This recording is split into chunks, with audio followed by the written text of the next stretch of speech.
ಗರ್ಭಾವಸ್ಥೆಯಲ್ಲಿ ಯಾವ ಪೊಸಿಷನ್ನಲ್ಲಿ ಮಲಗೋದು ಸೇಫ್? ಮೊದಲ ಟ್ರೈಮೆಸ್ಟರ್ನಲ್ಲಿ ಯಾವ ರೀತಿ ಬೇಕಾದರೂ ಮಲ್ಕೊಬೋದು. ಸಾಮಾನ್ಯವಾಗಿ ಯಾವ ಸಮಸ್ಯೆನೂ ಬರೋದಿಲ್ಲ. ಆದರೆ 20 ವಾರಗಳ ನಂತರ ಬ್ಯಾಕ್ ಮೇಲೆ ಮಲಗೋದು, ಅಂದರೆ ಬೆನ್ನ ಮೇಲೆ ಹೀಗೆ ಸ್ಟ್ರೈಟಾಗಿ ಮಲ್ಕೊಳ್ಳೋದನ್ನು ಅವಾಯ್ಡ್ ಮಾಡಿ. ಅದು ಉತ್ತಮ. ಯಾಕೆ ಅವಾಯ್ಡ್ ಮಾಡಬೇಕು? ಗರ್ಭಾಶಯ ದೊಡ್ಡದಾಗ್ತಾ ಬಂದಂತೆ ಅದು ಮುಖ್ಯವಾಗಿರೋ ಬ್ಲಡ್ ವೆಸಲ್ಸ್ ಮೇಲೆ ಪ್ರೆಷರ್ ಹಾಕುತ್ತೆ. ಓಕೆ, ಅದೇ ಕಾರಣಕ್ಕೆ ಬ್ಲಡ್ ಫ್ಲೋ ಸ್ವಲ್ಪ ಕಡಿಮೆ ಆಗ್ಬೋದು. ಸೊ ಮಗುಗೆ ಕರೆಕ್ಟಾಗಿ ಬ್ಲಡ್ ಫ್ಲೋ ಹೋಗಬೇಕಲ್ವ.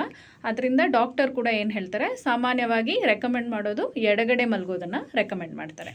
ಸೊ ಇದು ಬೇಬಿಗೆ ಬ್ಲಡ್ ಫ್ಲೋ ಉತ್ತಮವಾಗಿ ಹೋಗೋದಕ್ಕೆ ಸಹಾಯ ಮಾಡುತ್ತೆ. ಓಕೆ, ಸೊ ನೀವು ಬೇಕಾದರೆ ಪಿಲ್ಲೋಗಳನ್ನ ಉಪಯೋಗಿಸ್ಬೋದು. ಬಾಡಿ ಕಂಫರ್ಟಬಲ್ ಸಪೋರ್ಟ್ ಕೊಡಬೇಕಂತಂದರೆ ಈಗ ಒಳ್ಳೊಳ್ಳೆ ಪಿಲ್ಲೋಸ್ ಬಂದಿದೆ ಅಲ್ಲ, ಸ್ಲೀಪಿಂಗ್ ಪಿಲ್ಲೋಸ್, ಪ್ರೆಗ್ನೆನ್ಸಿ ಪಿಲ್ಲೋಸ್, ಅದನ್ನು ಯೂಸ್ ಮಾಡಿ ಮಲ್ಕೊಳ್ಬೋದು.